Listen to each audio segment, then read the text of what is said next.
Assalamualaikum warahmatullahi wabarakatuh. Waalaikumsalam. Alhamdulillahirabbil alamin wassalatu wassalamu ala asrofil anbiya wal mursalin sayyidina wa maulana Muhammadin wa ala alihi washabihi ajmain. Asyhadu an la ilaha illallah wahdahu la syarikalah wa asyhadu anna Muhammadan abduhu wa rasuluhu la nabiyya ba'dah. Ustadz Johar dan bapak-bapak sekalian, jamaah halaqah Jumat yang dimuliakan Allah Subhanahu wa taala. Alhamdulillah kita bertemu kembali di media online kita untuk bersama-sama menuntut ilmu, mengkaji dari Ustadz Johar untuk bisa menyampaikan ilmu-ilmu agama yang insya Allah bermanfaat untuk kita semua. Salawat dan salam kita haturkan kepada Nabi Muhammad SAW, Allahumma sholli ala Muhammad, keluarga, sahabat dan pengikutnya yang insya Allah istiqomah hingga akhir zaman. Kita awali kajian malam hari ini dengan membaca surah Al-Fatihah bersama-sama. Al-Fatihah. Bismillahirrahmanirrahim. Alhamdulillahirabbil alamin. Ya kata wa iyyaka nasta'in. Shiratal mustaqim.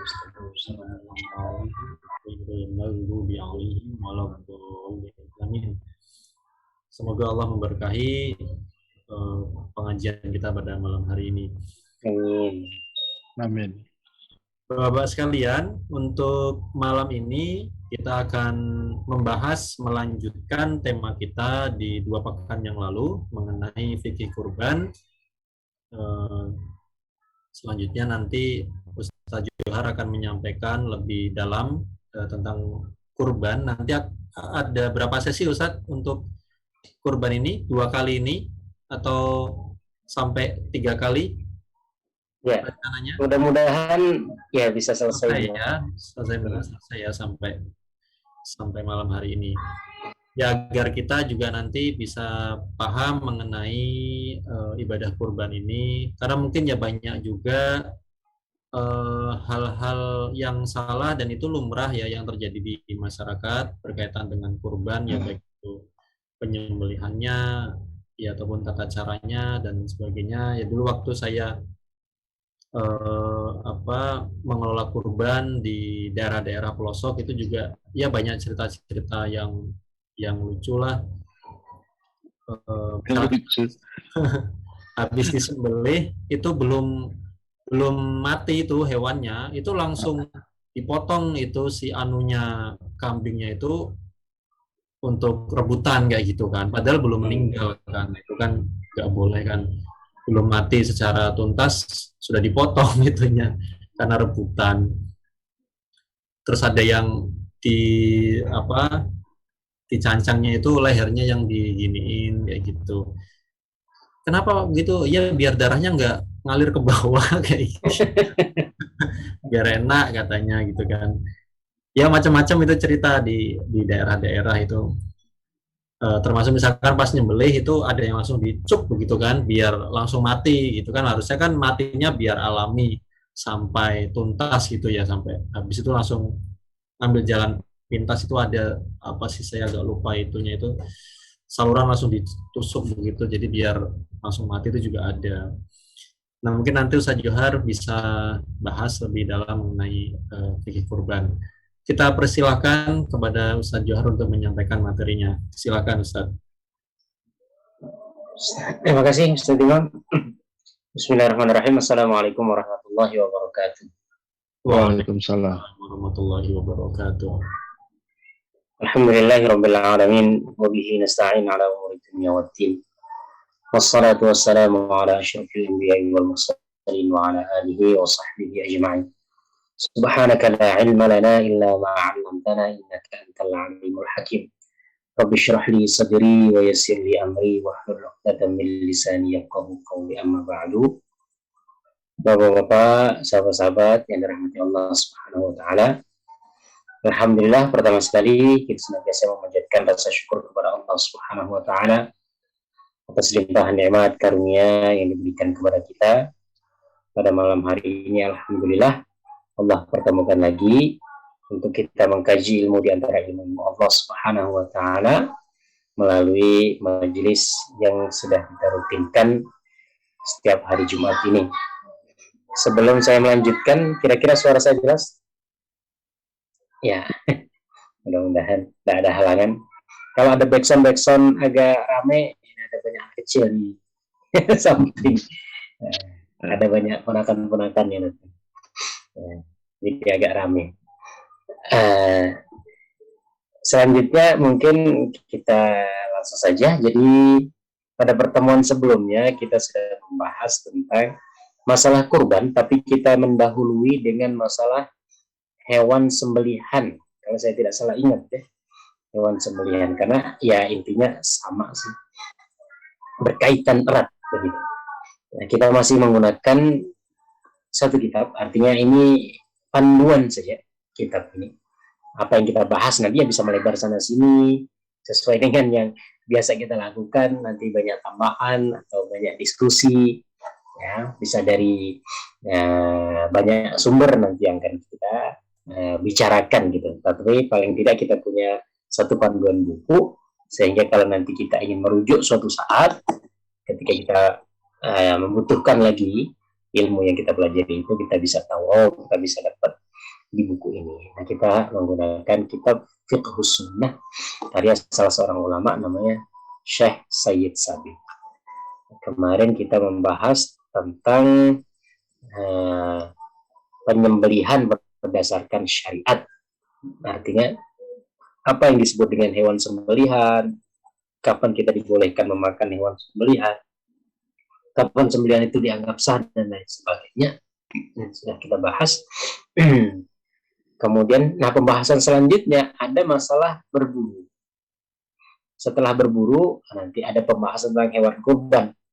Tapi saya serahkan ke antum, kita mau baca dulu masalah berburu atau langsung kita loncat tentang kurban, hewan kurban. Tiga hal itu, tiga tema itu ada kaitannya, hewan sembelihan, kemudian hewan buruan. Nah ini nanti selanjutnya tentang hewan kurban, nanti diakhiri dengan tentang akikah. Itu hal-hal yang berkaitan dengan masalah kurban. Nah kira-kira kita lewati, maksudnya kita baca dulu masalah buruan atau kita dahulukan yang hewan kurban, nanti kalau ada waktu baru kita balik lagi ke masalah buruan atau seperti apa. Kira-kira menurut antum gimana?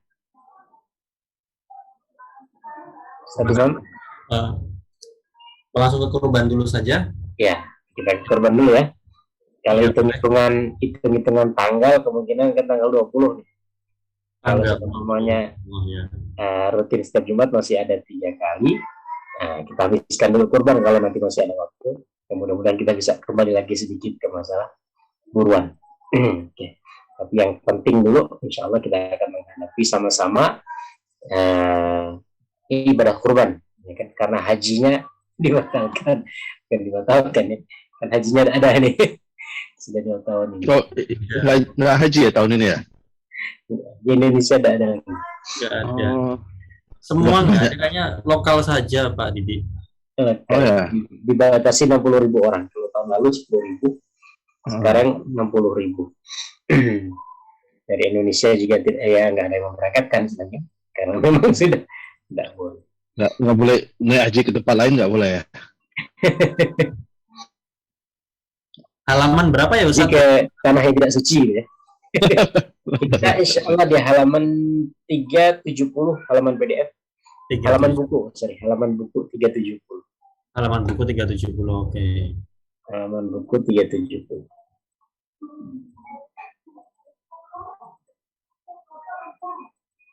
Oke. Ya. Saya akan awali, saya akan membaca. Kalau bisa di-share, bisa Imam? Ya, saya share ini.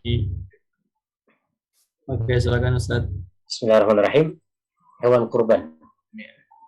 Bahasa Indonesianya pakai qaf sebenarnya, tapi karena sudah dibagukan dalam bahasa Indonesia pakai kaf.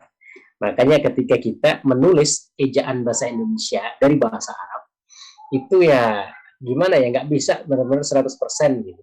Seperti kalbu dengan kalbu. Aslinya kan kalbu, tapi menjadi kalbu. Kalbu dalam bahasa Indonesia ya hati. Memang diambil dari kata kalbun bahasa Indonesia. Tapi bahasa Arab. Tapi kalau ke bahasa Arab asli kalbun artinya anjing.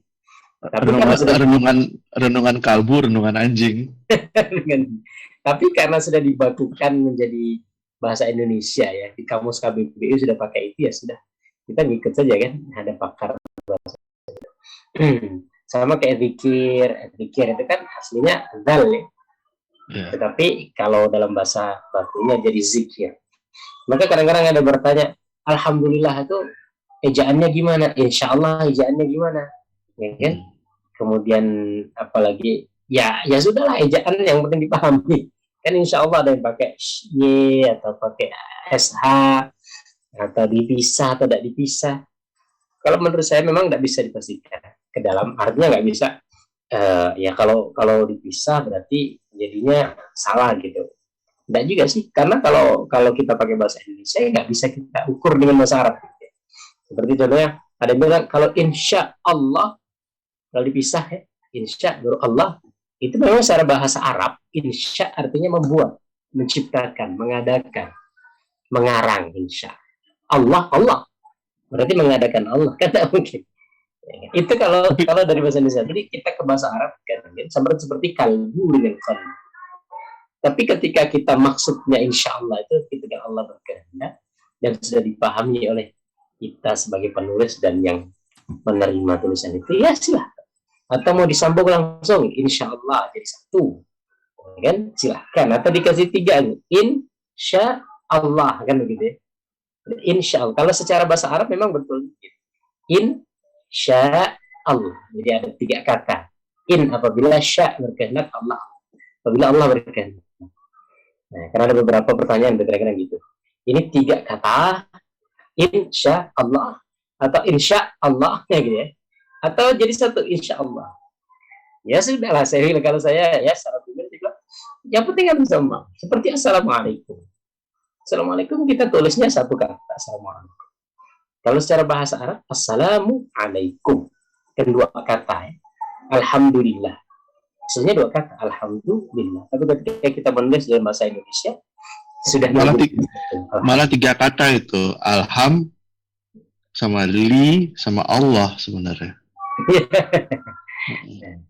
Jadi agak repot. Maka ketika kita menemukan seperti itu ya sudah. Yang penting penulisnya paham dan maksudnya itu yang di apa ya, yang menerima juga paham. Mudah-mudahan tidak salah apa namanya, tidak salah tangkap gitu ya. Karena kalau kita agak panjang masalah itu, kadang-kadang kita ejaan Indonesia apa ejaan Barat. Karena kadang-kadang ejaan Barat itu ada shin itu sh, kita sin sy. Nah, ejaan-ejaan seperti itu kadang-kadang berbeda.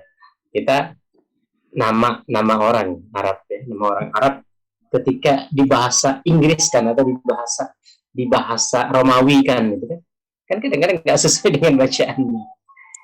Gitu. Wallah alam itu. Karena dia representasi antara dua bahasa. Jadi tergantung kaidah bahasanya. Jadi kalau bahasa Indonesia kita serahkan kepada Departemen Pendidikan yang merepresentasikan bahasa Indonesia. Saya nulis insya Allah pakai iye waktu saya di Inggris itu semua orang Pakistan, ini artinya salah nih, ini kufur. Nah, sampai gitu juga. Nah itulah kalau tidak pintar berbahasa saya bilang. Kan representasi, bukan ini tulisannya tulisan Arabnya gitu. Maka kalau mau tidak salah ya sudah tulis pakai bahasa Arab kita aja kan. Pakai bahasa Arab. Sama dengan kata-kata insya Allah itu, kalau dalam bahasa Indonesia A-nya harus huruf besar untuk Allah, karena menunjukkan keagungan. Kalau dalam bahasa Arab nggak ada huruf kecil, huruf besar. Oke. Nggak boleh disatukan insya Allah itu dalam bahasa Indonesia karena huruf A-nya huruf besar. Ada kaidahnya. Ya, nah ini juga dengan kurban ya, kurban ya. Secara bahasa Indonesia ditulis dengan kaf, dengan k maksudnya. Tapi kalau bahasa Arabnya kurban. Ya, kurban kalau secara bahasa artinya mendekatkan diri atau dekat, ya qarib. Wa idza sa'alaka 'ibadi 'anni fa inni qarib. Wa inni qarib. Apabila hambaku bertanya kepadaku tentangku, maka katakan aku dekat. Qaraba. Kurban. Definisi hewan kurban. Hewan kurban Nah, dalam bahasa fikih itu nggak disebut dengan kurban, ya. Tapi dalam bahasa Arab ada kata kurban ketika mengisahkan tentang dua anak Nabi Adam, Qabil dan Habil. Ya, watlu alaihim naba abnai Adam bil haqqi id qarraba qurbanan.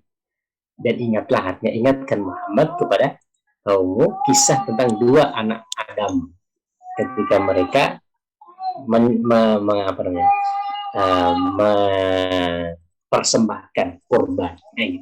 Itu qarraba qurbanan, ketika mempersembahkan kurban. Tapi kalau dalam ilmu fikih itu istilah yang dipakai bukan kurban tapi udhiyah. Nah, di sini hewan kurban berkata udhiyah atau adhiyah, ya. Kata sebutan bagi setiap yang disembelih berupa onta, sapi, kambing dari pada hari kurban dan hari-hari tasyrik untuk mendekatkan diri kepada Allah. Kata udhiyah itu satu akar dengan kata duha. Ya, duha, ya, kemudian wad duha, wad hak kemudian, ya. Udhiyah, duha itu hampir satu akar kata, kan, beberapa perubahan. Kenapa disebut dengan udhiyah? Sebagian ulama mengatakan karena kurban itu ya dilakukannya di waktu duha. Waktu duha itu kapan? Setelah matahari terbit sekitar 10 sampai 15 itu ya, udhiyah atau duha. Nah, kalau kurban tadi, ya, dalam bahasa Al-Quran ada disebutkan kurban, yaitu persembahan. Penetapan penyembelihan hewan kurban. Nah, artinya dalilnya dari Al-Quran, Allah Subhanahu wa taala berfirman, "Inna a'tainakal kautsar fashalli li rabbika wanhar inna syani'aka huwal abtar." Sesungguhnya kami telah memberikan kepadamu nikmat yang banyak, maka dirikanlah salat dan berkurbanlah. Nahar artinya menyembelih. Sembelihlah kurban maksudnya. Ya, bukan berkurban perasaan, ya. Sembelih fashalli li rabbika wanhar. Kita salatlah untuk Tuhanmu dan sembelihlah kurban. Inna syani'aka huwal abtar. Sesungguhnya orang yang membencimu itu terputus. Nah, ayat ini sababun nuzulnya Rasulullah SAW, antara yang disampaikan oleh para ulama. Satu kali Rasulullah SAW menundukkan pandangan, kemudian tiba-tiba beliau mengangkat pandangan, kemudian dia tersenyum. Sahabat bertanya, Rasulullah, kenapa engkau tersenyum? Barusan datang kepadaku surat Al-Qur'an. Karena sesungguhnya kami telah memberikan kepadamu Muhammad nikmat yang banyak. Kautsar, akar kata katsir. Kautsar. Sebagian ulama mengatakan Kautsar itu salah satu nama surga yang disediakan oleh Allah untuk Nabi Muhammad. Sebagian mengatakan nama telaga Al-Kautsar, ya. Tapi kalau secara bahasa memang dia dari kata katsir. Kautsar itu satu akar dengan katsir.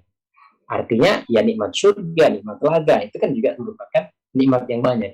Jadi kami telah memberikan kepadamu Muhammad nikmat banyak. Di antara nikmat itu adalah telaga. Iya kan? Di antara itu ada surga tadi, ya nikmat-nikmat yang lain. Maka ada dalam bahasa Arab itu ada sesuatu yang banyak disebutkan dengan kata sedikit. Seperti siratal mustaqim. Nah, kadang-kadang ulama itu menafsirkan bagian-bagiannya, tapi maksudnya siratal mustaqim, jalan yang lurus. Apa jalan yang lurus ini? Islam. Oke. Apa jalan Quran? Apa jalan yang lurus ini? Hidayah. Apa jalan yang lurus ini? Hadis. Semua kan jalannya. Artinya perbedaan penafsiran itu bukan perbedaan yang saling bertentangan, tapi perbedaan tanawu, karena dia berada di dalam satu lingkungan, satu naungan. Ya, seperti contohnya orang Indonesia. Siapa orang Indonesia? Jawa, Madura. Saya kemarin ketemu orang Jawa. Oh, saya ketemu orang Indonesia. Lah, sama juga. Saya ketemu orang Sumatera, saya ketemu orang Indonesia, sama. Nah, dia semua orang Indonesia. Nah, ini juga. Fashalli li rabbika wanhar, maka salatlah untuk Tuhanmu dan berkurbanlah. Apa hukum salat? Hukum salat wajib. Nah, apa hukum kurban? Ulama berbeda pendapat. Maka di sini sesuatu yang disebutkan secara bersamaan harusnya itu hukumnya sama. Fashalli li rabbika wanhar, maka salatlah untuk Tuhanmu dan berkurbanlah. Maka Imam Abu Hanifah mengatakan kurban itu wajib. Kenapa? Karena disandingkan perintahnya itu dengan salat. Salat itu wajib. Nah, ini perintah kurban disandingkan di satu ayat ini pakai wa dan. Maka salat dan berarti ini wajib gitu ya. Nah, sebagian ulama mengatakan, ulama mayoritas mengatakan bahwasanya hukumnya adalah sunnah muakkad. Loh, kok bisa? Kan sholatnya wajib, masa disandingkan dengan sesuatu yang sunnah? Nah, ulama yang mengatakan sunnah muakkad, sholat yang dimaksud di sini bukan sholat di bawah. Sholat yang dimaksud di sini adalah sholat Idul Adha. Gitu ya. Artinya sholat Idul Adha kan hukumnya sunnah muakkad. Nah, disandingkan dengan kurban sunnah muakkad. Maka kalau kita menemukan nanti pendapat Imam Abu Hanifah yang mengatakan kurban itu wajib karena alasan ini. Beliau mengatakan kurban itu pensyariatannya atau dalilnya disandingkan dengan kewajiban salat. Salatlah untuk Tuhanmu dan berkurbanlah. Maka kalau sesuatu yang disandingkan berarti hukumnya harusnya sama. Salat dan kurban sama-sama wajib. Sementara mayoritas ulama yang mengatakan kurban tidak wajib tapi sunnah muakkad.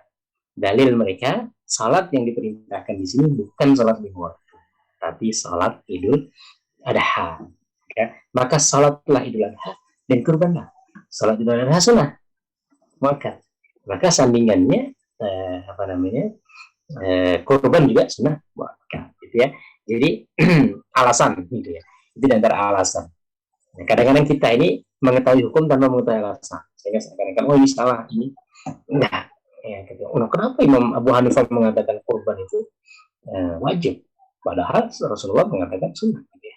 Enggak mewajibkan. Gitu. Rasulullah enggak menekankan. Rasulullah enggak mewajibkan. Nanti akan kita baca hadisnya. Rasulullah enggak mewajibkan. Kok beliau mengatakan wajib? Dia punya dalil. Karena disandingkan dengan kewajiban salat. Sementara yang mengatakan sunnah muakkad juga bukan tidak punya dalil. Dalilnya juga sama. Jadi ayat yang sama, yang ini mengatakan wajib, ini mengatakan sunnah. Okay? Dan banyak sekali.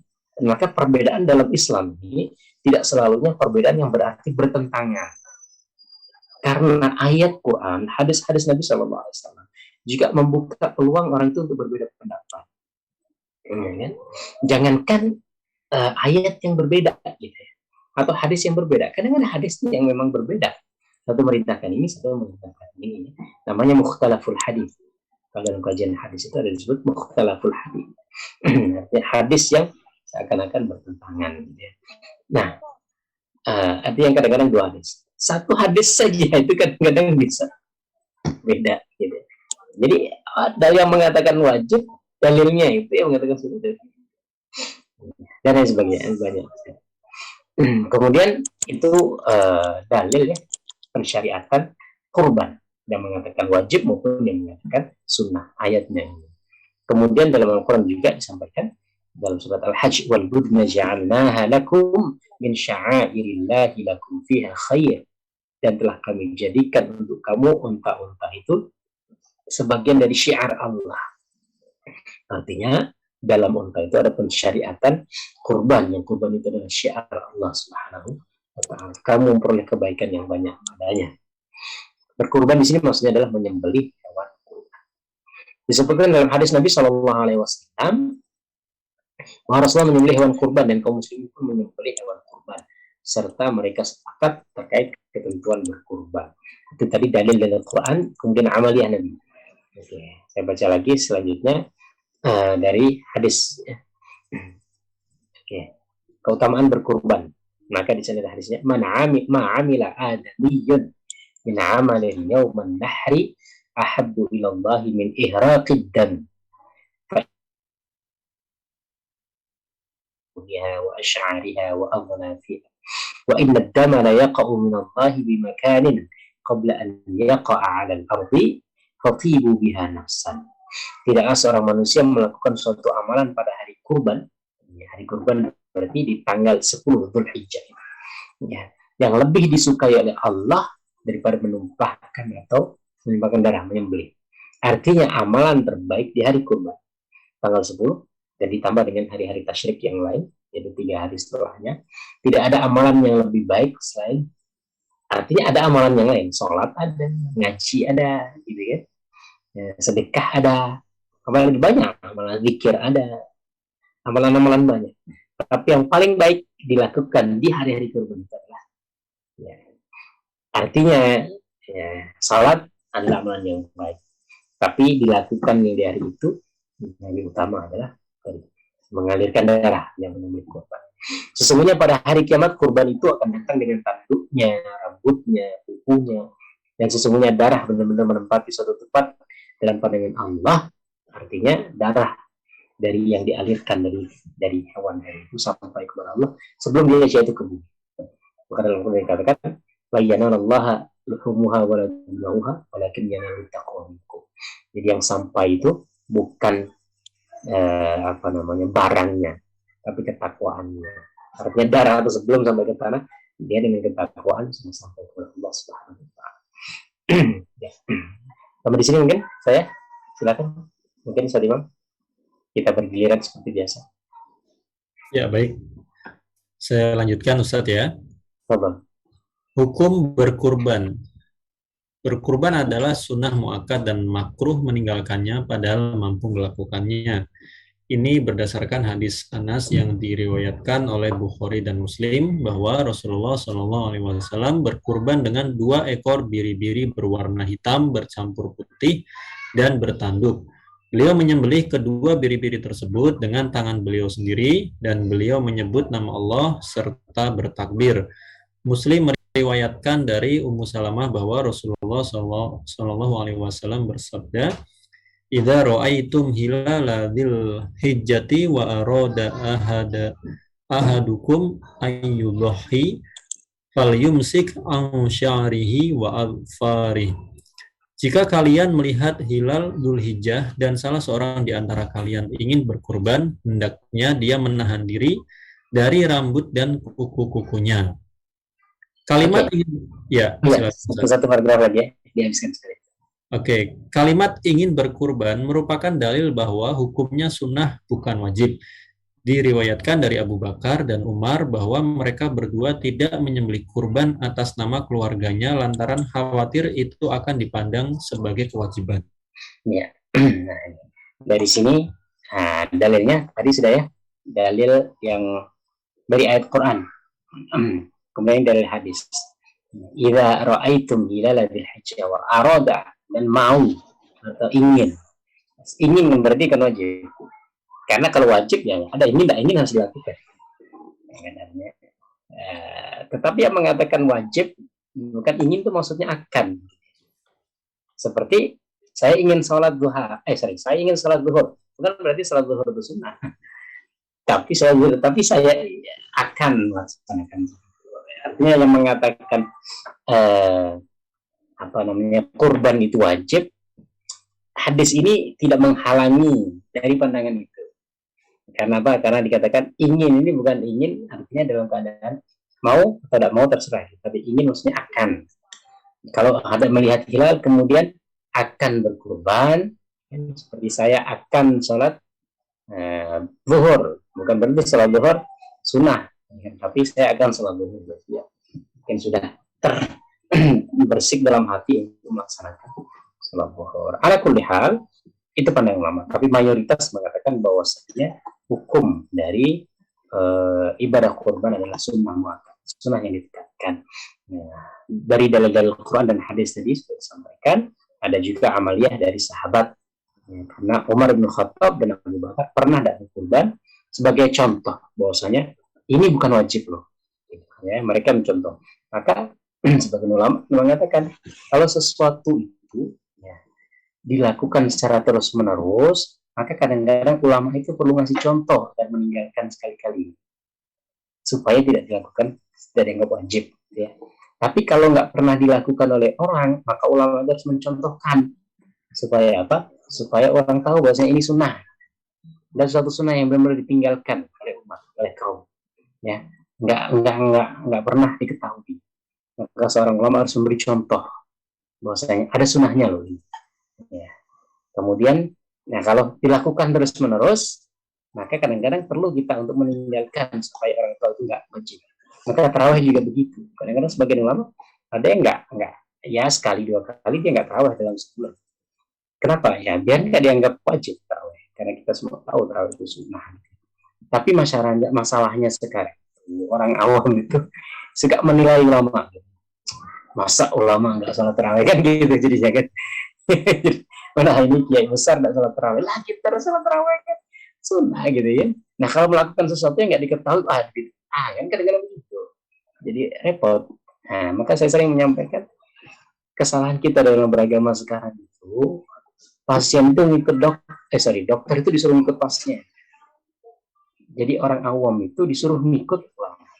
Saya kadang-kadang ulama itu disuruh ngikut orang awam. Orang awam menilai ini itu gitu kan. Sehingga kalau nggak sesuai dengan apa yang dia pikirkan atau sudah sesuai dengan ilmu mereka, ulama itu salah. Karena kadang-kadang ya bacaan dia belum nyampe atau ilmu dia belum ke situ gitu ya. Tapi ketika menemukan sesuatu, langsung dia mengatakan ulama kalau begitu. Nah gitu. Makanya dari kayak dokter suruh ikut pasien, jadi kan repot.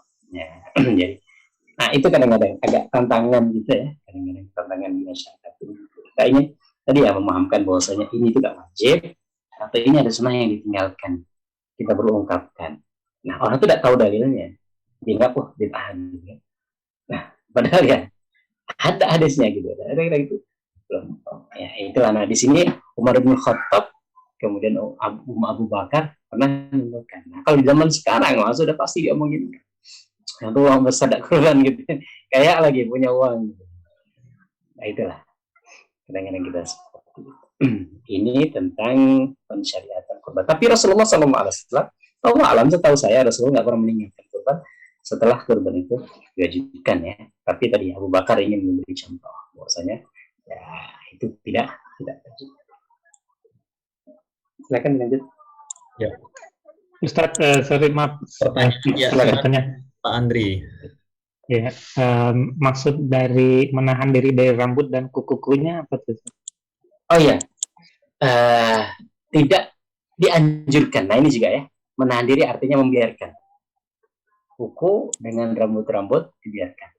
Kalau orang sudah berniat untuk berkurban, gitu ya, berniat untuk berkurban, maka sejak awal hilal Dzulhijjah artinya maghribnya tanggal 1 Dzulhijjah itu dianjurkan, disunahkan untuk dia tidak memotong kuku dan rambutnya dengan sengaja.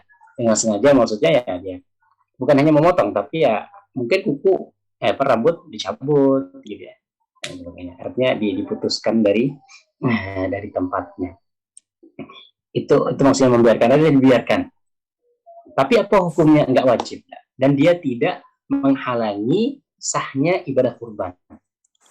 Karena ada sebagian itu yang benar-benar takut. Gitu. Jadi ya mohon maaf, kadang-kadang orang kalau sudah mau kurban kan dia siap-siap nih. Ini mau kurban saya. Jadi 10 hari kan kita nggak nyukur kumis dan nyukur jenggot, kuku kan. Jadi di tanggal akhir-akhir Dzulqa'dah itu di awal-awal di akhir-akhir Dzulqa'dah itu sudah dibersihkan semua gitu. Sehingga untuk 10 hari itu nggak terlalu gondrong lah istilahnya kan. Nah mungkin ada sebagian yang lupa gitu. Ada lupa kan? Lupa. Nah, ternyata belum terkuku atau belum nyukur kumis atau jenggot. Nah, pas sudah niat mau kurban gitu. Akhirnya dia nggak motong sama sekali. Takutnya ditakutkan ya dalam pemahaman dia. Seakan-akan kalau seumpamanya dia memotong tadi, jadinya tidak sah itu ibadah kurbannya. Tidak, itu kesunahan saja. Kesunahan ibadah kurban diantaranya adalah tadi ya, tidak memotong kuku dan rambut. Tapi kalau seumpamanya memotong, monggo silakan. Ibadah kurban kita tetap sah. Ibadah kurban kita tetap sah. Nah kalau seumpamanya dia belum niat untuk kurban, ya sudah silakan itu. Pas di tanggal ke berapa deket-deket itu baru niat. Mungkin di awal-awal Dzulhijjah kan dia belum punya duit, ya belum pikiran untuk kurban. Pas tanggal 5 Dzulhijjah sebenarnya, alhamdulillah dapat rezeki ini, bisa untuk beli kambing atau bisa untuk beli sapi. Baru niat ya sudah setelah niat itu ya kita berusaha untuk menahan rambut dan kuku kita. Ya.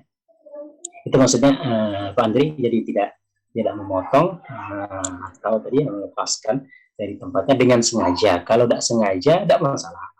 Artinya masih dapat pahala kesunahan. Kita semuanya mandi, ya kan? Kemudian ya rambut kita samboin atau apa kan? Dia rontok, ya sudah, tidak masalah. Sunahnya masih dapat, kesunahan itu masih dapat. Tapi kalau dengan sengaja, kita potong atau kita cabut, ya baik kumis atau kuku tadi, maka kesunahan tadi nggak dapat lagi sunnah untuk ibadah kurban. Hikmahnya apa? Hikmahnya para ulama menyampaikan karena tubuh kita ini akan menjadi saksi atas ibadah kurban yang kita lakukan, sehingga semakin banyak organ tubuh kita yang menyaksikan, maka semakin banyak saksi nanti di hadapan Allah. Artinya kumis kita kan kalau semuanya banyak ini, kan berarti dia bersaksi setiap bulunya. Kuku kita juga akan bersaksi setiap lainnya. Maka kenapa kita ketika sholat itu juga disuruh pindah-pindah ya? Habis sholat wajib, kemudian kita mau sholat sunnah kan biasanya kita pindah geser. Karena tempat itu akan menjadi saksi kita di hadapan Allah. Semakin banyak saksi kita, maka ya sama seperti kita di pengadilan ya. Semakin banyak saksi, semakin menguatkan kita. Ketika kita sholat Idul Fitri atau Idul Adha, kita jalan dari satu tempat, kemudian pulangnya di tempat yang lain. Apa hikmahnya? Supaya banyak saksinya. Artinya kan, kalau semuanya tempat yang sama kan saksinya itulah tanah yang disaksikan. Tapi jalan satu, kemudian pulangnya dari jalan yang lain, dua saksi. Nanti di hadapan Allah mereka akan bersaksi. Wallahu a'lam. Gitu Pak Andri. Siap. Ya, Jazakallah khair Ustaz. Siap, jelas Ustaz. Oke, Terima baik. kasih. Silakan. Selanjutnya dibaca Pak Didi, silakan Pak Didi. Kapan kurban diwajibkan? Masih mute Pak Didi mic-nya.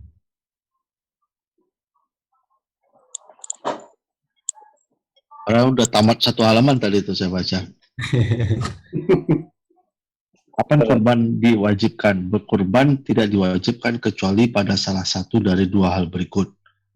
Bernazar akan berkurban, ini berdasarkan sabda Nabi Rasulullah SAW, "Man nazara an yuti'ullah fal yuti'." Siapa yang bernazar untuk mentaati Allah, hendaklah dia mentaatinya. Hingga sekalipun orang yang bernazar telah wafat, maka dibolehkan adanya perwakilan terkait apa yang ditentukan pada nazarnya sebelum dia wafat. Dia mengatakan ini untuk Allah atau ini sebagai kurban. Menurut Malik, Imam Malik maksudnya, menurut Imam Malik bin Anas ya, menurut Imam Malik, jika dia membelinya dengan niat sebagai kurban, maka berkurban menjadi kewajiban. Hikmah berkurban, terus ya? Ya mungkin di sini dulu. Tadi kita sampaikan bahwasanya hukum dari kurban adalah sunnah, sunnah. Kecuali Imam Abu Hanifah mengatakan wajib. Nah, Imam Abu Hanifah ini mengatakan wajib bukan sembarang wajib. Dia mengatakan wajib dengan ketentuan seperti zakat. Artinya kurban itu wajib bagi orang yang memiliki harta sebagaimana nisab zakat 85 gram. Artinya kalau punya orang punya uang, punya harta ya senilai itu, maka dia wajib untuk berkurban. Artinya berarti 85 gram itu sekitar 60 juta atau 70 juta kalau misalnya terakhir Ramadan kemarin itu sekitar 68 juta rupiah. Artinya kalau orang uangnya cuma 10 juta walaupun bisa untuk beli satu kambing ya, atau 20 juta walaupun bisa untuk beli sapi, dia yang belum wajib dalam pandangan Imam Abu Hanifah. Dia mengatakan kurban wajib itu dengan ketentuan seperti hartanya seperti nisab zakat. Dia punya uang sekitar 85 gram emas gitu ya. Tapi mayoritas ulama mengatakan dia sunnah makan selama dia mampu untuk membeli binatang kurban itu. Nah, kapan dia menjadi wajib? Dia menjadi wajib pertama kalau nazar. Ini sudah kita singgung beberapa kali. Sesuatu yang dinazarkan maka dia wajib. Puasa sunnah kalau nazar maka wajib. Saya kalau lulus ujian pegawai ini, maka saya akan puasa Senin Kamis selama sebulan. Maka dia wajib. Walaupun Senin Kamis itu aslinya sunnah. Saya kalau lulus ini, maka kalau sembuh dari penyakit saya, maka saya akan sholat tahajud selama sebulan. Berarti sholat tahajud ini. Insya Allah kita sudah tahu semuanya. Bahkan ketika dia selesai, artinya ketika dia meninggal, ya maka dia harus diganti. Artinya harus ada yang menggantikan nazarnya, harus digugur. Sebenarnya maka boleh kan adanya perwakilan terkait menentukan nazarnya sebelum dia wafat. Kalau ada menentukan, ya sebelum meninggal dia menetapkan. Nah, setelah meninggal belum ada maka ahli warisnya itu dia harus menggantikan karena dia sudah menjadi kewajiban. Kemudian yang kedua, hilang. Yang kedua, kalau dia mengatakan ini untuk Allah ketika membelinya, ya kan? Ketika orang membeli hewan kurban kan belum tentu untuk kurban. Semuanya saya ya sudah beli hewan kurban, belum ada pikiran untuk berkurban. Hewan beli dulu. Nanti kalau dikurbankan ya kurban, kalau enggak ini sendiri. Tapi ketika beli ini untuk Allah, ya sudah berarti itu tidak boleh diapa-apakan, maka tidak boleh dijual lagi kurban. Ini hewan itu nggak boleh dijual lagi, nggak boleh disembelih, nggak boleh kecuali karena yang tentu ya. Tapi kalau saya beli saja dari, ya belilah buat siap-siap aja lah kurban. Kalau nanti mau kurban ya pakai kambing ini, karena jadi kurban kita pakai sendiri. Artinya ketika beli itu belum ada kepikiran kurban, walaupun ya bukan niat dalam hati beneran ya, tapi ada nanti kalau mungkin bisa dijadikan kurban. Tapi kalau pas beli ini untuk kurban, ya niat kita dalam hati pas beli dari ini untuk kurban, maka sudah nggak boleh diapakan lagi, nggak boleh dijual lagi, nggak boleh disembelih, nggak boleh diapakan, sudah itu memang untuk kurban, gitu ya. Nah, itu kurban menjadi wajib dengan dua hal. Allah alam. Lanjut. Kalau ada pertanyaan atau tambahan silakan. Ya, sambil jalan kalau ada yang mau tanya, boleh ya, Bapak-bapak. Lanjut dulu untuk membaca Pak Zirjis. Silahkan Pak Zirjis, hikmah berkurban. Mic-nya dinyalakan dulu Pak Zirjis. Tes. Tes. Ya. Bismillah. Hikmah berkorban. Berkorban ditetapkan oleh Allah untuk memperingati momentum yang dialami oleh Ibrahim dan sebagai keleluasaan bagi manusia pada hari raya, sebagaimana Rasulullah SAW bersabda, yang artinya sesungguhnya ia adalah hari-hari makan dan minum serta zikir kepada Allah Azza wa Jalla. Dibaca bawahnya. Oh enggak saya ini. Pak Abi mungkin soundnya dikecilin dikit kali ya, agak menggema ini. Ya lanjut Pak Zirjis. Apa yang dapat dijadikan kurban? Kurban tidak dapat dilakukan kecuali berupa onta, sapi, dan kambing. Kurban tidak sah kecuali dengan 3 jenis hewan ini. Allah Subhanahu wa Ta'ala berfirman, yang artinya supaya mereka menyebut nama Allah terhadap binatang ternak yang telah dikaruniakan Allah kepada mereka. Al-Hajj 22-34. Biri-biri jenis kambing yang sah untuk dijadikan kurban berumur setengah tahun. Kambing bandot berumur 1 tahun. Sapi berumur 2 tahun. Dan onta yang sudah berumur 5 tahun. Dalam hal ini tidak ada perbedaan antara jantan dan betina. 1. Ahmad dan Tirmizi meriwayatkan dari Abu Hurairah, dia berkata, aku mendengar Rasulullah SAW bersabda, yang artinya sebagus-bagus hewan kurban adalah biri-biri jasa. 2. Uqbah bin Amir berkata, aku berkata, wahai Rasulullah, aku mendapatkan jazah. Beliau bersabda, berkurbanlah dengannya. Bukhari dan Muslim. 3. Muslim meriwayatkan dari Jabir bahwa Rasulullah SAW bersabda, yang artinya musina besar adalah onta yang telah berumur 5 tahun. Pada sapi berarti telah berumur 2 tahun. Pada kambing bandot berarti sudah berumur 1 tahun. Sedangkan pada biri-biri berarti sudah berumur 1 tahun atau 6 bulan. Berdasarkan perbedaan pendapat yang telah disebutkan di antara para ulama terkemuka, musina juga disebut saniyah. Oke. Tadi yang pertama tentang hikmah berkurban. Ini sebelumnya, kapan kurban diwajibkan? Ini kapan ini juga bisa bermaksud waktu ya. Artinya kapan sih kurban itu, syariat kurban diwajibkan kepada Rasulullah SAW. Menurut keterangan para ahli sejarah, sejarah Islam tentunya, itu disyariatkan di tahun kedua Hijriah. Syariat-syariat dalam Islam itu banyak ditetapkan ketika Rasulullah sudah hijrah. Kurban juga ini juga di tahun kedua Hijriah, sama seperti puasa. Artinya ketika di Mekah ya pensyariatan secara ditekankan ya itu belum. Tetapi bahwasanya Rasulullah Shallallahu Alaihi Wasallam mengetahui kisah Nabi Ibrahim ya tahu ya. Pensyariatannya itu di tahun kedua Hijriah. Hikmah berkurban di sini disebutkan memperingati momentum yang dialami oleh Nabi Ibrahim. Kita semua sudah tahu Nabi Ibrahim disuruh mengorbankan anaknya kemudian diganti dengan kambing. Ini arafil manami anni adbahuka fanzur ma'adha tara. Ketika Nabi Ibrahim bermimpi, dan mimpi Nabi itu nggak pernah ya bukan mimpi kayak kita kembang tidur, dia pasti mimpi itu. Tapi untuk meyakinkan itu Nabi Ibrahim itu sekali belum dia sampaikan. Berapa kali dia mimpi baru disampaikan kepada ini arafil manami anni adbahuka. Aku melihat dalam tidurku, aku menyembelih. Fanzur ma'adha tara. Bagaimana pandanganmu? Ini juga ajaran Islam untuk kita mengajak diskusi, dialog, ya, menyampaikan pandangan kepada anak, bukan bersikap otoriter, memaksakan. Apa pandangan? Qala ya abati fa'al ma tu'mar satajiduni insyaallah minas. Jadi apa namanya? Lakukan Bapakku apa yang diperintahkan kepada.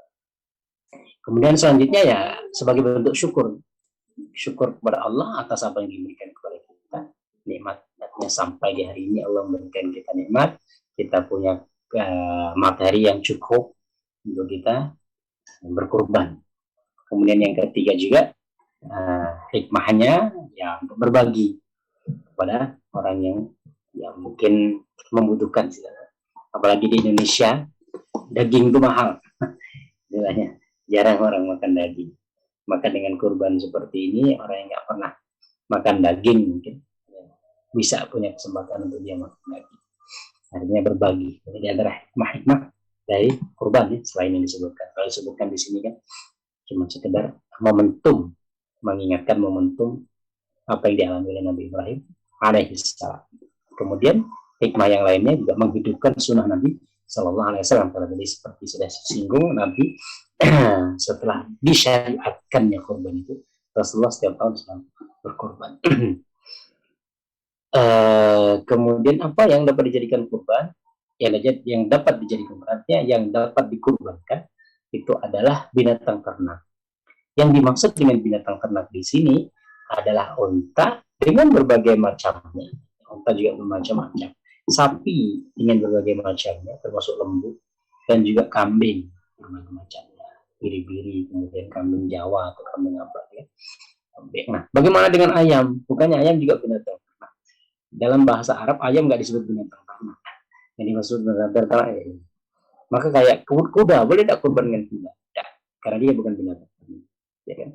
Dia itu binatang untuk perang, untuk kendaraan dan sebagainya. Kemudian rusa juga. Artinya secara kebiasaan orang itu nggak ada yang menernak rusa gitu. Kalau ada orang menernak rusa atau ternak kijang ya itu mungkin 1-2, tapi secara kebiasaan manusia yang diternak itu. Maka tiga macam binatang inilah yang boleh untuk dijadikan kurban.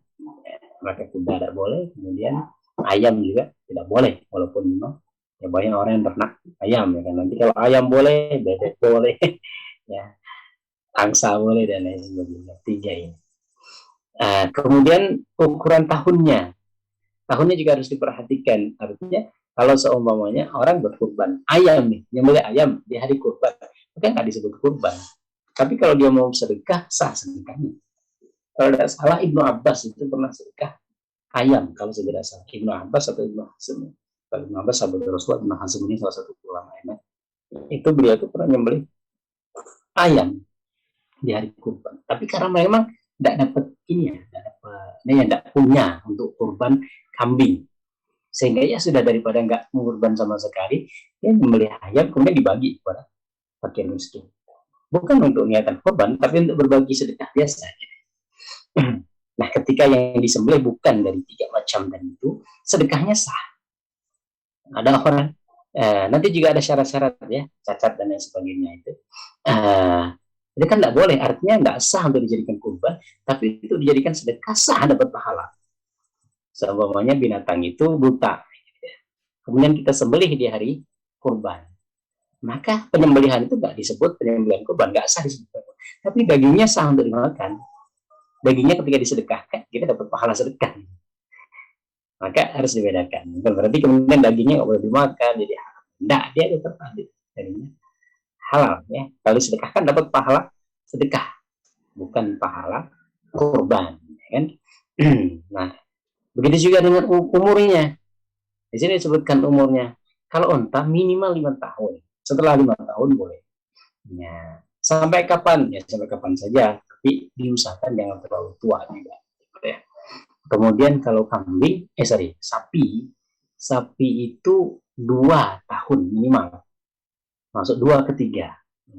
2 tahun artinya kalau belum masuk genap 2 tahun, maka artinya 2 masuk ke 3 atau 3 setelahnya.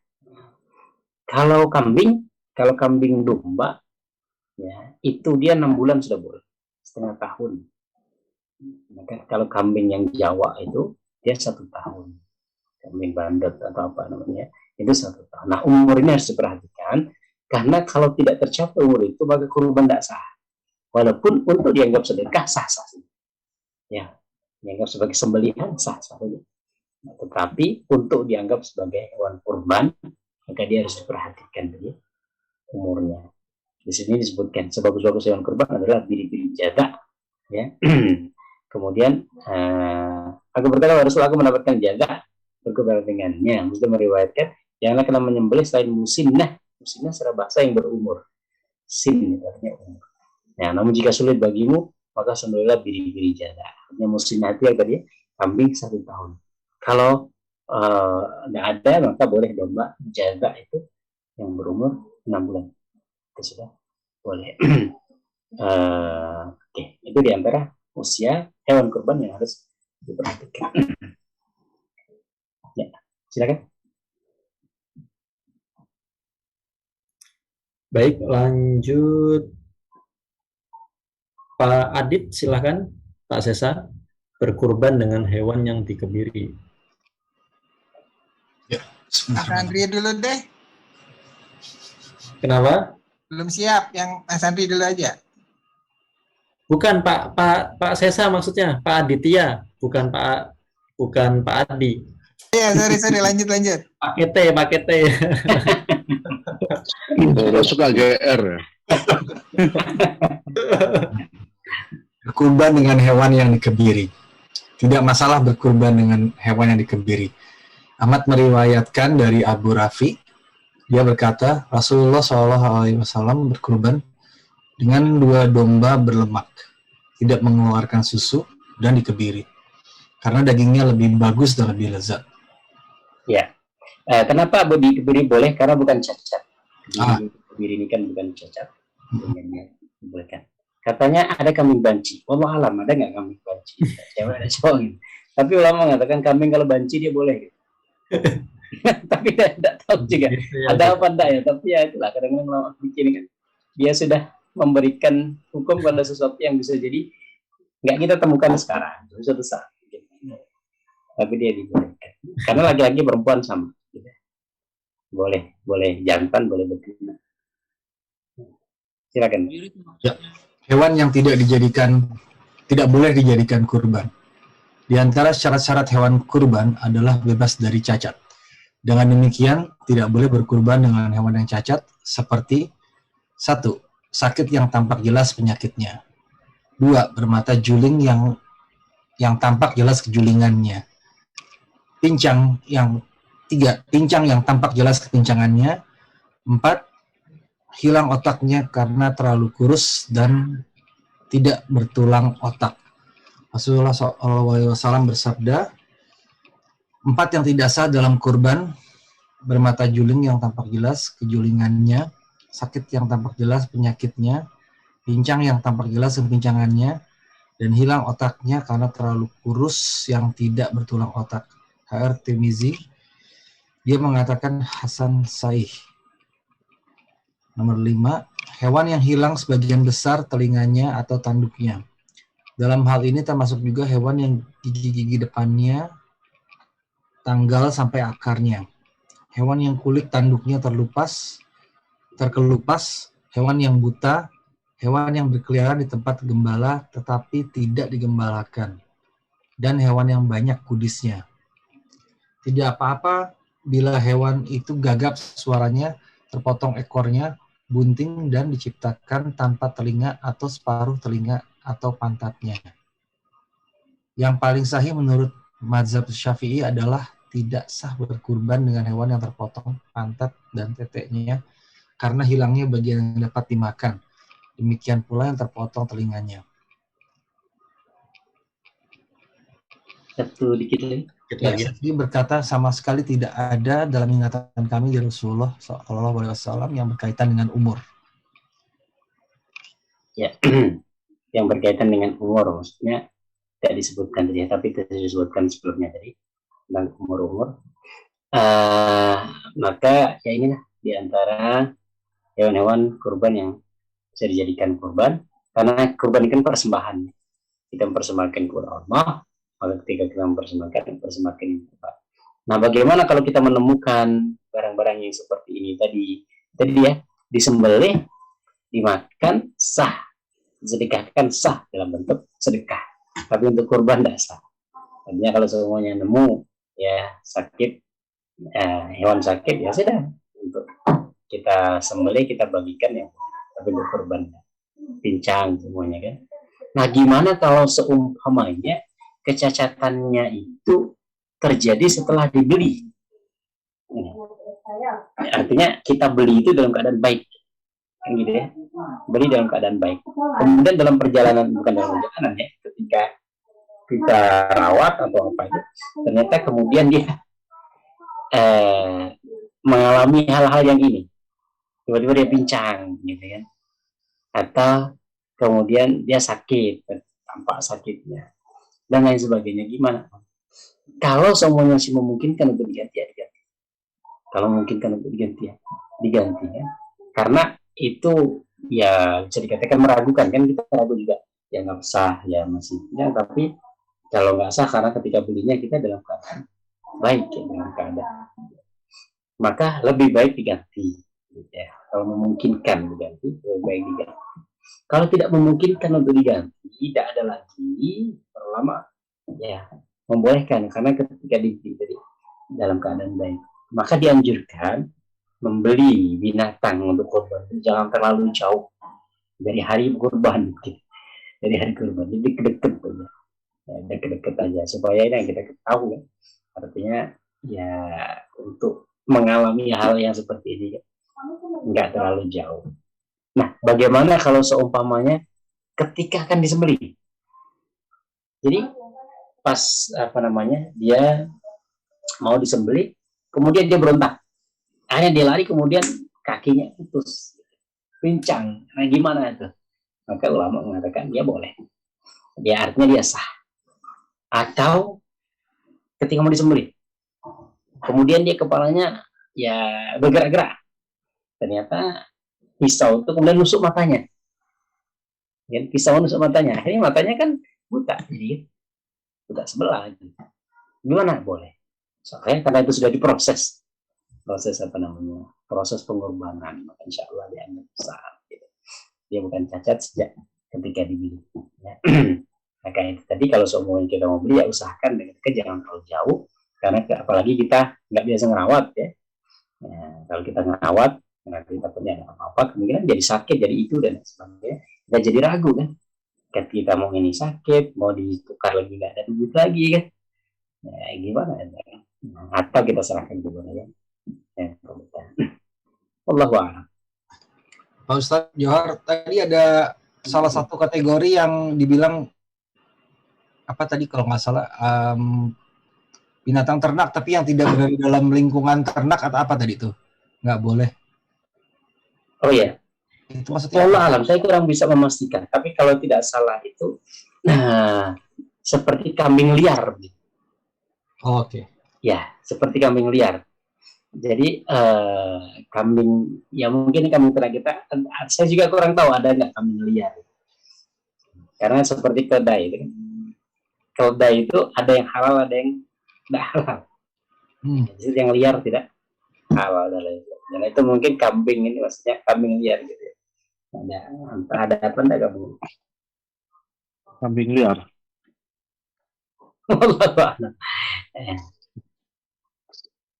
Kambing nakal maksudnya. Mungkin kambing nakal aja kalau kambing itu tentu malah. Lagi Pak Bambang mau ngomong, dia siap tuh. Dia paling suka tuh antara kambing liar, kambing nakal sama kambing binal. Jadi Hewan kebiri itu maksudnya apa, Pak? Nah, tuh. Kebiri itu yang kemaluannya dipotong. Mas Tapi pura-pura nggak tahu tuh. Ya, yang kemaluannya dipotong. Nah, itu dianggapnya dia dagingnya lebih enak karena ya mungkin ya, energinya itu untuk daging semua gitu. Karena ada kucing di kebiri tuh Mas Tapi. Semua ada. Ustaz, boleh nanya Pak Ustaz? Silakan dong. Ya, jadi tadi yang dimaksud apa namanya hewan liar itu, ini kita misalkan kalau beli kan tidak tahu ya, udah jelas hukumnya mungkin karena kita tidak tahu. Tapi misalkan ada orang yang mungkin di daerah seperti pedalaman Sulawesi atau daerah mana yang mereka bisa nangkap ada kerbau liar lah, atau mungkin apa namanya sapi liar yang memang benar jelas-jelas tidak digembalakan, terus mereka jual, itu hukumnya boleh Ustaz atau tetap harus digembala ya? Terima kasih. Iya. Wallahu alam. Tetapi kalau kita tidak tahu, maka kita boleh menghukumi dengan zahir kita. Artinya tadi ya zahirnya itu biasanya itu digembala. Zahirnya kan digembala binatang-binatang itu. Jadi ketika kita membeli dari orang, kita tidak tahu itu gembala atau dapat dari yang liar tadi, maka ya sudah kita anggapnya itu gembala. Kecuali orang itu ngasih tahu gitu. Seperti antum beli daging di pasaran. Daging sapi atau daging ayam. Kan kita tidak tahu juga itu sembelihannya itu sembelihan beneran atau sembelihan jadi-jadian gitu. Syariah apa enggak? Tapi secara zahir, artinya secara hukum kebanyakan, ini di Indonesia, mayoritas Muslim, dan penjualnya juga Muslim, insya Allah. Gitu. Disembelihnya dengan cara ini. Maka, ya kita pakai hukum itu. Maka dengan kasus tadi yang disampaikan Pak Sudirman, ya insya Allah kalau menurut saya, kalau selama kita tidak tahu secara meyakinkan, atau orang itu tidak menyampaikan kepada kita, maka kita anggap itu hewan ternak. Dia digembala. Gitu. Hewan itu digembala, maka insya Allah ya nggak sah. Sama seperti apa yang pernah saya agak lupa ya, pernah juga kita singgung gitu tentang hal seperti itu ya yang kita tidak tahu. Umar bin Khattab pernah ya, suatu hari dia berjalan, kemudian ada orang melempar air dari atas kena dia, gitu kan. Kawan dia bilang, air itu air apa? Air najis apa air bersih? Umar bin Khattab mengatakan, nggak usah dikasih tahu karena pada hukum kita air ya bersih, hukum awalnya air bersih. Ketika nggak dikasih tahu, maka kita pakai hukum bersih, sehingga ketika sholat biasa. Tapi kalau dikasih tahu atau malah ditanya, nanti begitu sebenarnya, Pak ini hewannya hewan liar apa hewan gembalaan? Malah jadinya gembala itu hewan liar, lah ada jadi. Gitu kan. Ulah nggak usah tanya, sudah. Insya Allah itu yang terang. Wallahu a'lam. Ya, terima kasih Ustaz. Begitu ya. Ustaz mau tanya boleh? Fadal. Kalau ada mau tambahan silakan ya. Pak Didi, silakan. Mau nanya Ustaz. Silakan Pak Andri. Ini kalau untuk kurban itu hitungannya misalnya ada yang bilang Rasulullah berkurban ini untukku dan keluargaku gitu ya. Apa cukup seperti itu mencakup kita dan keluarga kita, atau ada juga yang bilang misalnya sapi untuk 7 orang gitu. Terus apa perlu disebutkan satu-satu atau bagaimana Ustaz baiknya? Ya. Nah, insya Allah nanti ada ini di halaman selanjutnya itu satu keluarga cukup berkurban dengan satu hewan kurban. ya saya sampaikan aja, satu keluarga cukup dengan satu hewan kurban. Artinya satu kambing sudah cukup untuk kita dan keluarga kita. Tapi bukan berarti harus ya. Kalau semuanya kita mampu, setiap anggota keluarga satu-satu, ya monggo, silahkan. Tapi kalau semuanya kita mau satu kambing, saya dan anak-anak saya sekeluarga, silahkan. Bahkan sebagian ulama mengatakan yang tinggal di rumah. Kalau yang tinggal di rumah itu semuanya ada apa namanya orang tua, mertua atau orang tua, ya, dan ponakan, maka itu sudah kena semua pahalanya. Artinya pahala itu kena ke satu rumah. Siapa yang kurban dari salah satu dari anggota rumah tadi itu, maka semuanya kedapatan pahala istilahnya, gitu ya. Tapi kalau semuanya satu orang, setiap satu orang kurban dengan satu hewan kurban ya, satu hewan kurban itu maksudnya kalau kambing satu, kalau sapi atau unta kan 7, gitu. Maka ya silahkan, boleh, dan pahala akan lebih banyak dong. Ya kan tentu beda satu kambing untuk 7 keluarga, satu kambing untuk satu keluarga satu rumah dengan setiap orang satu kambing, dan tentu secara pahala berbeda. Tetapi bahwasanya satu ini sah untuk satu keluarga sudah cukup ya. Gitu. Begitu mungkin Pak. Kalau keluarganya kan di Indonesia, kita di luar negeri jauh. Kalau berkorban sapi itu termasuk keluarga, termasuk orang tua yang di tanah air itu. Kalau antum sapi kan bisa untuk 7 orang nih. Nah. Ya, artinya kalau antum sapi kan bisa untuk 7 orang. Sebenarnya antum 7 ini untuk siapa saja. Ya silakan antum sebutkan. Kalau antum untuk sendiri boleh saja. Boleh tak orang itu satu orang dengan satu sapi? Boleh. Satu orang dengan 1000 sapi pun boleh. Tapi kalau sapi nggak boleh untuk lebih dari 7. Nah, tapi kalau satu orang mau 7 sapi ya silahkan. Nah, kalau semuanya antum dapat sapi kan, ini kan bisa untuk 7 orang pahala gitu ya. Maka boleh disebutkan. Ini untuk saya, istri, kemudian orang tua, mertua, ini saudara, 7 orang. Atau semuanya satu, ini satu kambing untuk saya dan keluarga. Ya, keluarga ini yang ada di bawah tanggungan. Nah, kalau walaupun jauh ya, walaupun berarti kan nggak serumah nih. Nggak serumah nih, anak di mana ya kan, di mana ya yang masuk tanggungan istri anak kita masuk tanggungan kita.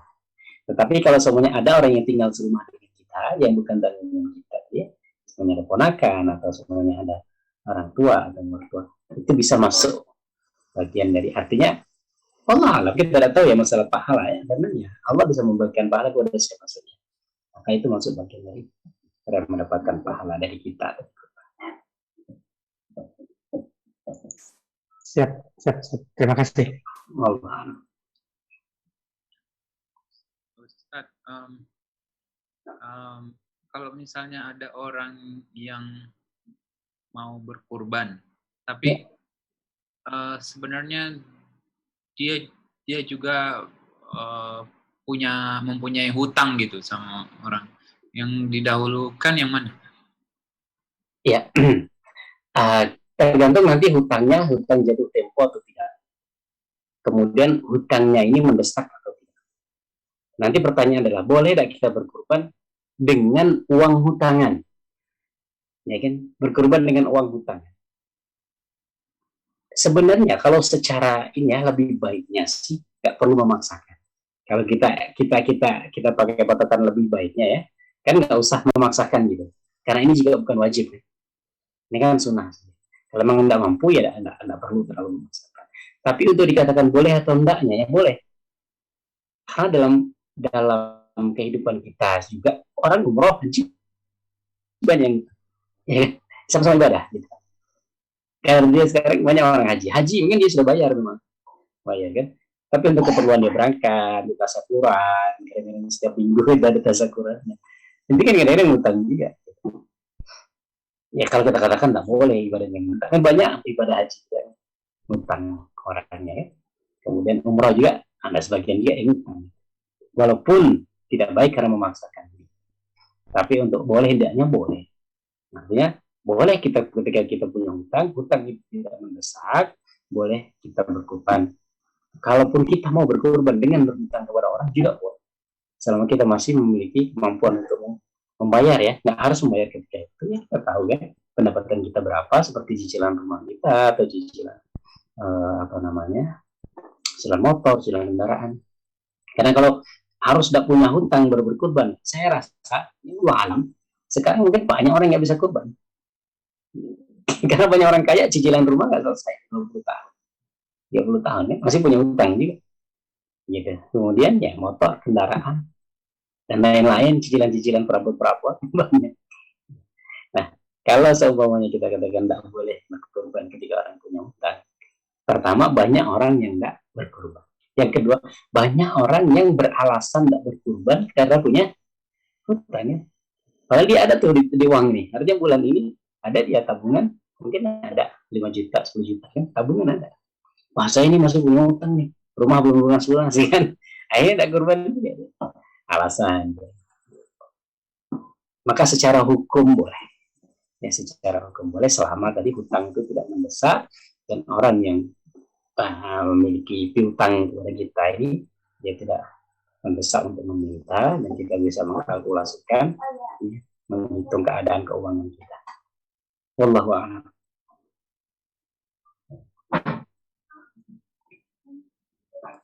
Ada lagi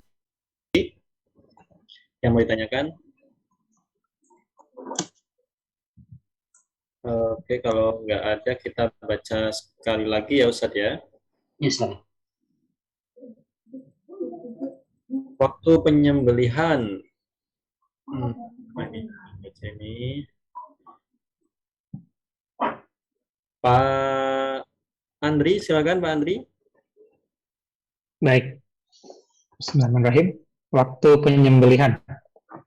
Disyaratkan pada hewan kurban untuk tidak disembelih kecuali setelah matahari terbit pada hari raya dan telah melewati waktu dengan durasi yang cukup untuk mengerjakan sholat hari raya. Hewan kurban dapat disembelih setelah itu pada hari kapanpun selama 3 hari, baik malam maupun siang. Waktu berkurban dinyatakan berakhir seiring dengan berakhirnya hari-hari ini. Dari Rasulullah SAW bahwa beliau bersabda yang artinya, hal pertama yang kita lakukan untuk mengawali pada hari kita ini adalah kita mengerjakan sholat, kemudian kita pulang, lalu kita berkurban.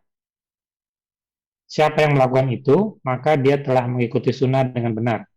Dan siapa yang menyembelih sebelum itu, maka sesungguhnya itu hanyalah daging yang diperuntukkan bagi keluarganya dan sama sekali tidak termasuk dalam ibadah. Abu Barda berkata, Rasulullah Shallallahu Alaihi Wasallam menyampaikan khutbah kepada kami pada hari raya Kurban. Beliau bersabda, yang artinya, siapa yang mengerjakan sholat sebagaimana sholat kami, menghadap kiblat kami, dan beribadah sebagaimana ibadah kami, maka hendaknya dia tidak menyembelih hingga mengerjakan sholat terlebih dahulu.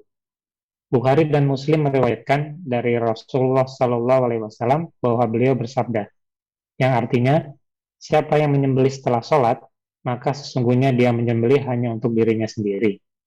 Dan siapa yang menyembelih setelah sholat dan 2 khutbah, maka dia telah menyempurnakan ibadahnya dan mengikuti ketentuan syariat kaum muslimin dengan benar. Ya, ini waktu penyembelihan kurban. Kapan waktu penyembelihan kurban? Idealnya adalah setelah selesai sholat. Artinya selesai sholat ya. Selesai sholat itu berarti kita bubar dari kurban dan sebagainya.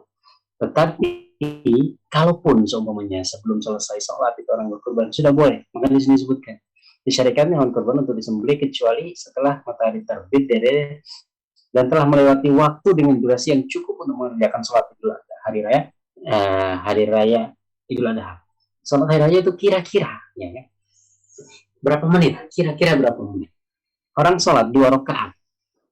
Sahnya ya, bukan sholat yang biasa kita lakukan. Sholat yang biasa kita lakukan ini kan panjang, nunggu dulu takbirnya, kemudian sholatnya kadang-kadang agak panjang berliku-liku, bacaannya, kemudian khutbahnya panjang. Yang dimaksud di sini adalah yang penting sholat itu sah, kemudian khutbahnya sah. Sholat sah itu kan cuma 2 rakaat. Sholat sah 2 rakaat itu 1 menit itu cukup untuk sahnya. Ya. Nanti baca Allah Akbar, kemudian takbir, kemudian Al-Fatihah, kemudian langsung. Artinya untuk yang rukun-rukun saja itu 2 rakaat itu 1 menit sudah bisa sah. Walaupun nggak ideal ya, nggak ideal, tapi itu sudah bisa sah. Kemudian untuk khutbah Idul Fitri, ya sama kayak khutbah Jumat. Rukunnya membaca hamdalah, kemudian syahadat, kemudian salawat kepada Nabi, kemudian wasiat takwa, membaca ayat 5. Gitu. Maka sebenarnya alhamdulillah nahmaduhu wa nasta'inuhu kemudian usikum wa iyyaqullah faqad fazal muttaqin ya ayyuhalladzina amanu taqullaha haqqa tuqatih wa la tamutunna illa wa antum muslimun. Selesai. Artinya, ya, kalau dihitung dari durasinya, maka anggap 3 atau 4 menit itu sudah cukup untuk orang itu selesai sholat Idul Fitri.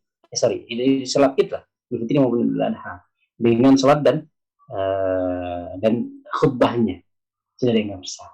Maka dari sini 5 menit setelah matahari terbit sudah boleh orang itu berkurban. Tidak harus selesai dari sholat idnya, tidak harus selesai dari sholat id. Yang penting durasi untuk orang itu bisa sholat id dengan sah, itu aja. Maka tadi ya, sholat id itu kan 2 rakaat. 2 rakaat itu kalau semuanya ya untuk ngambil rukunnya saja, yang penting sholat itu sah 1 menit sudah cukup.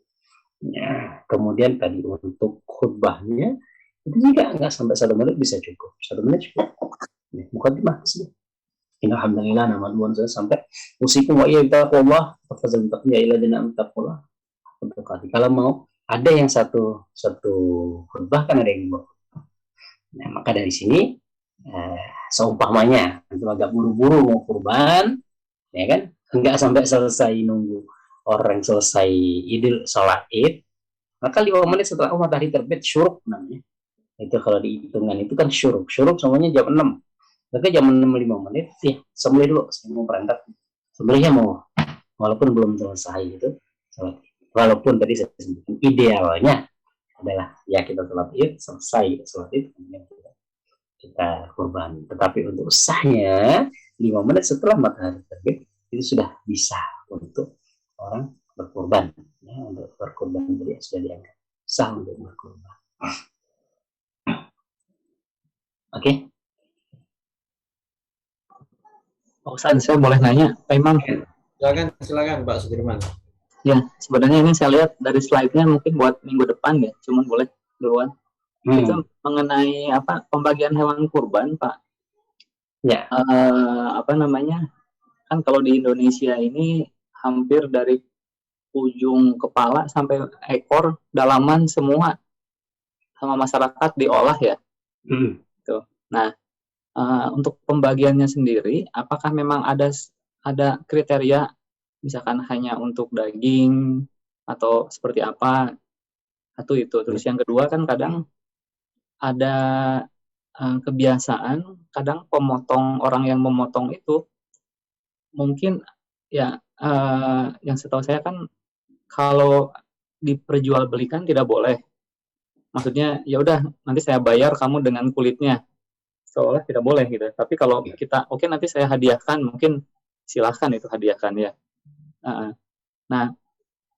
Tapi kadang ada juga dilihat, oh saya mau minta kepalanya, saya mau minta ekornya, saya mau minta kakinya, apa segala macam. Nah ini pembagiannya sendiri sebenarnya itu harus seperti apa, Pak? Apakah memang dikumpulin semua habis ditimbang, dibagi rata, atau seperti apa? Atau memang menurut kadar normalnya ya? Kadar normal susah juga ya. Terima kasih. Ya, oke. Tentang pembagian hewan kurban. Pada hakikatnya kurban itu apa? Kurban itu apa sih? Kurban itu adalah mengalirkan darah. Maka syariat kurban itu orang mengalirkan darah, setelah itu dagingnya mau diapakan? Ada anjuran dari Rasulullah, bukan kewajiban, ya untuk dibagi 3, dibagi ke tetangga sepertiga, dimakan menjadi sepertiga fakir miskin. Idealnya begitu. Idealnya makanya ini anjuran. Tapi tadi ada ada ya kaidah ideal, ada kaidah yang penting sah. Ya salat kita baca Al-Fatihah sudah sah. Idealnya ditambah dengan surah. Idealnya baca 3 kali subhanarabbiyal azim, subhanarabbiyal a'la. 1 kali sudah sah. Bahkan tidak baca itu pun itu sudah sah. antum rukuk tanpa baca apapun sudah sah. Idealnya akan baca-baca dan sebagainya. Nah begitu juga dengan kurban ini. Pada hakikatnya yang penting orang itu mengalirkan darah selesai. Daging itu mau diapakan sudah selesai. Sah sudah kurbannya dengan syarat-syarat tadi. Dimakan sendiri semua boleh. Kemudian mau disedekahkan semua boleh. Mau disimpan semua boleh. Dikasih tetangga semua boleh. Silakan. Boleh saja itu. Nah, gitu ya. Itu kalau untuk sah-sahnya. Nah, sebagian ulama menetapkan, nah, nggak boleh kalau dimakan semua. Harus ada dibagi-bagi mungkin. Sebagian mengatakan yang dibolehkan untuk makan itu ini untuk kebaikan ya, bukan yang dibolehkan itu kalau untuk pengorban itu ya 1-2 suap saja.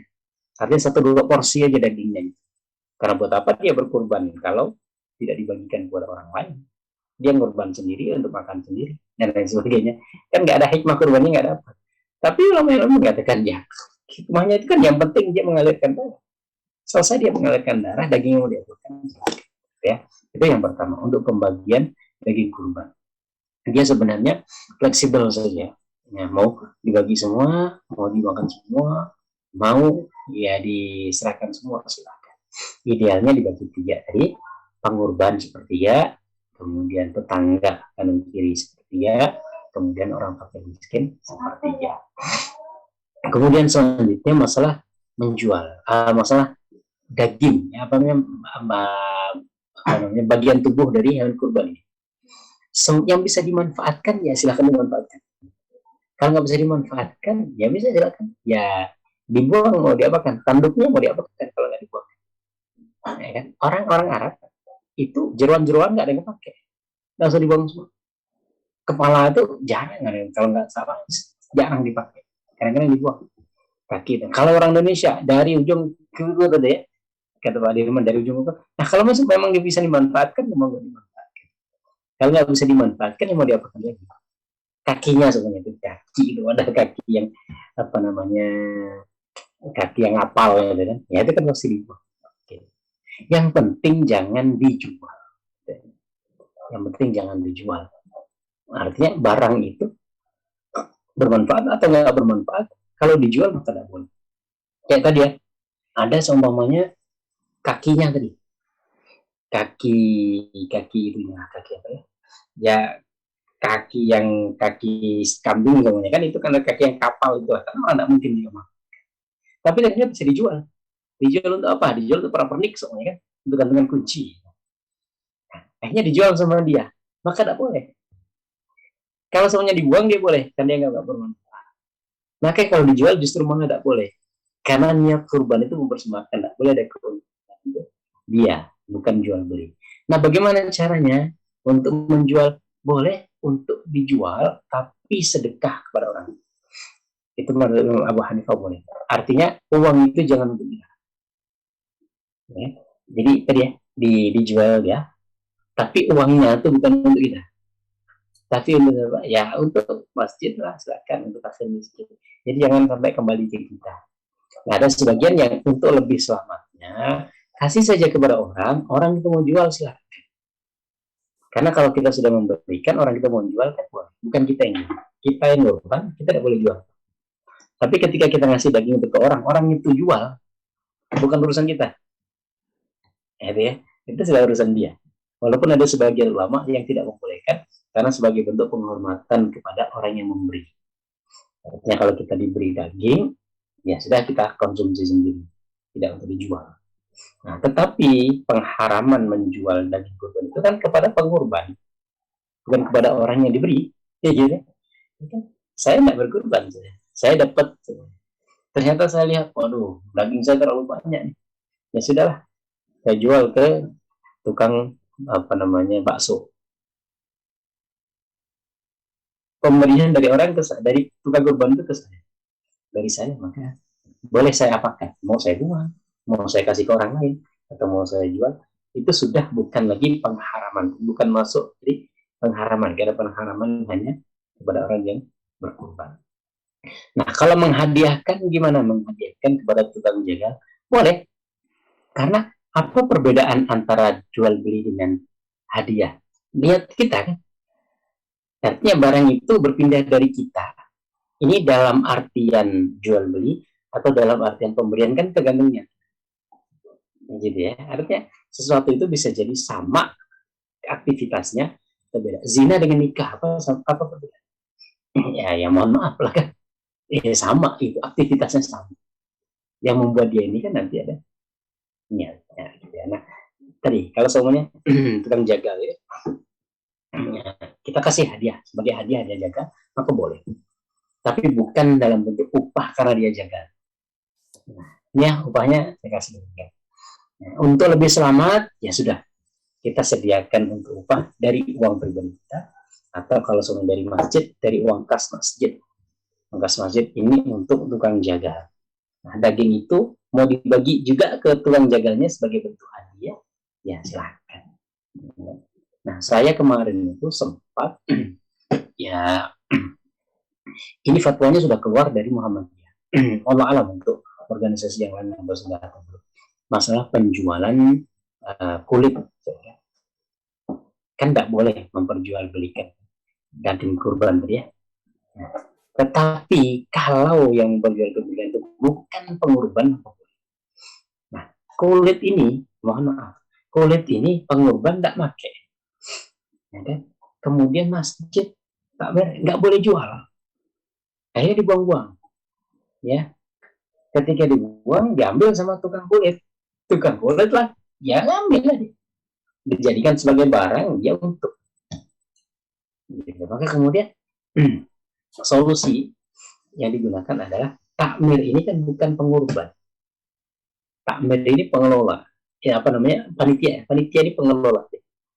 Jadi pengurban itu serahkan, saya menyerahkan kulit ini kepada takmir, kepada masjid. Saya dekatkan ke masjid. Masjid mau dijual, mau diolah sendiri, mau apa silahkan. Maka ketika seperti itu, uang hasil penjualan kulit tadi sudah sah, boleh digunakan. Artinya bukan kita menabrak larangan. Karena saya sebagai pengurban, saya tidak menjual. Saya sebagai pengurban, saya serahkan kulit ini kepada masjid. Masjid mau ngapakan? Silakan. Masjid nggak bisa ngolah, masjid jual kepada tukang kulit. Ya monggo, tukang kulit. Berarti uangnya untuk masjid. Maka ini bukan jual beli, bukan jual beli binatang kurban, enggak. Tapi dari saya sudah saya sedekahkan dari pengelola takmir itu menjual, nah itu sudah sah, sudah jual beli. Sebagaimana tadi saya dapat daging dari tetangga saya, daging itu terlalu banyak, akhirnya saya jual. Ya apa ya sudah saya jual, saya jadikan untuk bahan makanan yang lain atau saya belikan apa yang saya butuhkan. Allah alam, begitu mungkin Pak Sudirman. Apa ada yang belum terjawab? Terima kasih Ustadz. Ya.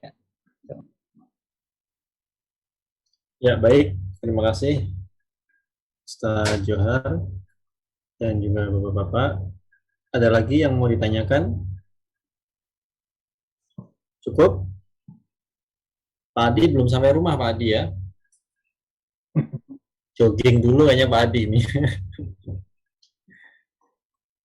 Cari kambing liar mungkin. Baik, kalau sudah cukup kita lanjutkan pembahasannya sampai pekan depan. Masih ada beberapa bab ini yang belum selesai ya. Mungkin nanti sampai sebelum Idul Adha ini kita habiskan ini. Biar tuntas ya, Ustaz Johar ya. Amin, mudah-mudahan tidak ada halangan. Baik, terima kasih Ustaz Johar atas ilmu yang sudah disampaikan kepada kita semua. Terima kasih juga kepada Bapak-Bapak yang sudah hadir pada malam hari ini. Insya Allah kita bertemu lagi pekan depan untuk mengkaji ilmu-ilmu Allah agar kita senantiasa bisa bertambah keilmuan agama kita yang mudah-mudahan bisa bermanfaat untuk kehidupan kita. Mari kita akhiri dengan membaca doa. Silakan Ustadz Johar bisa dipimpin untuk membaca doa.